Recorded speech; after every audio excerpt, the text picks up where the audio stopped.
Hello friends, இந்த வீடியோவில் school ஸ்டூடெண்ட்ஸ்க்கு ரொம்பவே ஒரு சில முக்கியமான அப்டேட்ஸ் பற்றி பார்க்க போகிறோம். யாராவது ஃபஸ்ட் டைம் பார்க்குற மாதிரி இருந்தால் மறக்காமல் ஃபாலோ பண்ணி ஒரு லைக் போட்டுக்கோங்க. ஸோ அப்டேட்குள்ளே போயிடலாம். இப்போ பார்த்திங்கன்னா நிறைய ஸ்கூல் ஸ்டூடெண்ட்ஸ் கேட்டது என்னென்னா, பொதுவாக இந்த 11th ஸ்டாண்டர்டுக்கான பப்ளிக் எக்ஸாமை ஆல்ரெடி கேன்சல் பண்ணிட்டாங்க. ஸோ இந்த வருஷம் எங்களுக்கு நடக்கிற எக்ஸாம்ஸில் பாஸ் போட்டு 12th அனுப்பிச்சிடுவாங்களா, இல்லை இதில் பாஸ் போட மாட்டாங்களா அப்படின்ட்டு நிறைய பேர் கேட்டுட்ருக்காங்க. ஸோ ஆக்சுவலாக பார்த்திங்கன்னா கல்வித்துறை அமைச்சர் பார்த்திங்கன்னா என்ன சொல்லியிருந்தாங்கன்னா, இந்த ஆண்டு, அதாவது இந்த நடப்பாண்டு 2026 பார்த்திங்கன்னா பொதுத் தேர்வு +1 மாணவர்களுக்கு கிடையாது, அதை ரத்து பண்ணிட்டோன்னு சொன்னாங்க. ஸோ அது பிரகாரம் பார்த்தோன்னா எல்லாருக்கும் எப்படி ஆனுவல் எக்ஸாமோ அந்த மாதிரி தான் நடக்கும்.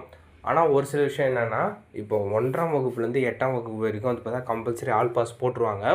ஆனால் அதுக்கப்புறம் இருக்கவங்களாம் எக்ஸாம்ஸ் எழுதி தான் பாஸ் பண்ணுறாங்க. ஆனால் இந்த வருஷம் பப்ளிக் இல்லாதால எப்படி பாஸ் பண்ணுவாங்களா எக்ஸாமு, இல்லைனா பார்த்திங்கன்னா இல்லை எல்லாருக்குமே காமனாக பாஸ் பண்ணி அனுப்பிச்சிடுவாங்களான்ற கன்ஃபியூஷன்ஸ்லாம் இருக்குது. நாம் ஒரு சில டீச்சர்ஸ் கிட்டே கேட்கும்போது அவங்க சொன்னது என்னென்னா, கேன்சல் பண்ணியிருக்காங்க, நார்மல் ஆனுவல் எக்ஸாம் மாதிரி தான் நடத்துவாங்க, ஆனால் கம்பல்சரி எல்லாருக்கும் ஆல் பாஸ் போடுவாங்களா அப்படின்றது தெரியல.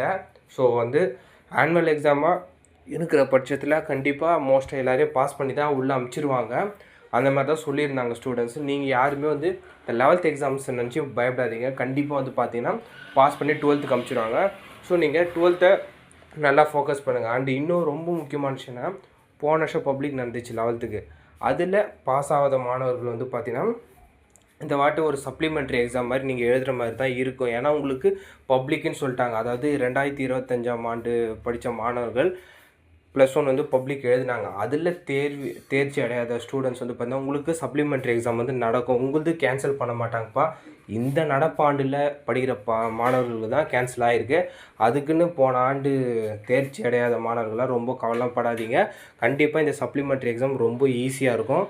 அது மட்டும் இல்லாமல் இந்த ஆண்டு தேர்தல்ன்றதால ஓரளவுக்கு உங்களுக்கு நல்ல லிபரல் கரெக்ஷன் தான். பாஸ் ஆகாத மாணவர்கள் ஓரளவுக்கு தெரிஞ்ச அளவுக்கு எழுதிட்டு வந்தாலே நீங்கள் அழகாக ஜஸ்ட் பாஸ் ஆகிட்டு 12th போயிடலாம். ரொம்ப பிரச்சனை இல்லை, நீங்கள் பயப்படவே தேவையில்ல. ஆனால் இந்த ஆண்டு இல்லாததால் பப்ளிக்கு கண்டிப்பாக மோஸ்ட் ஆல் பாஸ் போடுறதுக்கு வாய்ப்புகள் நிறைய இருக்குது. ஸோ யாரும் வரி பண்ணாதீங்க. கண்டிப்பாக அஃபிஷியல் அப்டேட் இல்லை, டீச்சர் சைடில் எந்த அப்டேட் வந்தாலும் உங்களுக்கு அப்டேட் பண்ணுறேன். இந்த அப்டேட் பார்க்குற ஸ்டூடெண்ட்ஸு உங்கள் ஃப்ரெண்ட்ஸுக்கு ஷேர் பண்ணி ஒரு லைக் போட்டுருங்க.